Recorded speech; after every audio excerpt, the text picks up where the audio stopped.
Hey, this is Sasha. Now, today what I'd like to do is share with you some insights on why you shouldn't be purchasing a brand new car off a dealer's lot. More importantly, if you're trying to save money, be a little more frugal, if you're trying to watch your pennies, maybe even get out of debt like so many other Americans are in debt, then you definitely shouldn't be purchasing a new vehicle. So I want to share with you this little graph, a little visual to give you some insights on buying a new car and just looking at the value of money.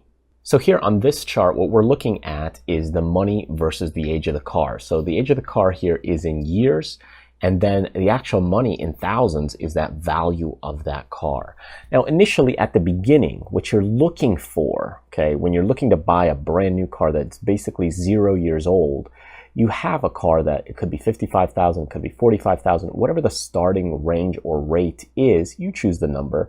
But immediately, once you get off that lot, that car starts to depreciate very quickly. And with time, that depreciation slows down and eventually it kind of hits this little area. Now, in certain times, as it becomes a classic car, you might actually get an appreciation effect, but that's rare, not for a car that we're looking to use on a day-to-day basis. So in either case, in this example, as you look at it, the biggest loss that you have initially is really those first few years within that car. And that's where you lose the most amount of money. The minute you drive it off the lot, that money is gone. Now, a lot of people, they decide to get a brand new car simply because they're worried that things are going to break down, something's actually going to happen. The reality is if you do get broken down, you know, it may cost you a couple $100, an extra day at a hotel here and there, but you're at least not losing this whole span or range of money. You're not losing half that car's value in just 4 years, just sheer fact from depreciation. Now, if we look at another analysis or another value line, what you're really concerned about is looking at older cars or the amount of repair costs. So initially, you would assume that there's not much is going to happen with the repair costs. So repair costs will kind of stay stable, and then as that car ages, it'll kind of pick up right there. So that's the repair costs. So if we look at this is what people are really concerned about: repair, breakdowns, and this is actually the depreciation of the car.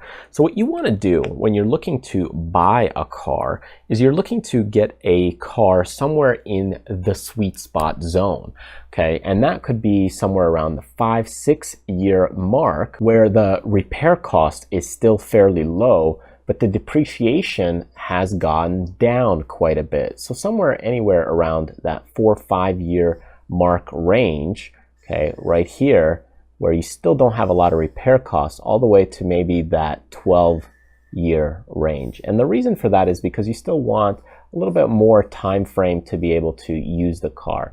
So if you could get something 4 to 8 years old, let's just say, it allows you to really hone in and still keep that car as well as keeping the repair costs low without paying too much money for just having something new. Now remember, if you're getting a new car, you're basically initially going to be paying a lot for that social status of that new car. It's not necessarily that the car drives that much better than a 4-year-old car. It's not necessarily that it's going to have many more repairs. You'll probably still have some general repairs or things to do, but you're paying for that social status. The fact that it's new is what you're paying for. And then after a year or two, couple years later, all of a sudden those things are out the window and you've paid a lot on this depreciation factor. The other thing is when you look at things like safety, it's not going to be that much worse between a car that's brand new or even a car that's 4 years old. In fact, if you're really worried about things like safety, then you might want to just go with a bigger vehicle, something that can sustain impact a little bit more. So all these other factors that many people are thinking about, like let's say breaking down, are really more psychological based and don't justify the costs unless you really just have a ton of money that you say, hey, I don't mind. I have a few multiple millions of dollars in my bank account. I don't mind purchasing a brand new vehicle and taking a hit on the depreciation cost simply because I want that social status or I want the newest thing.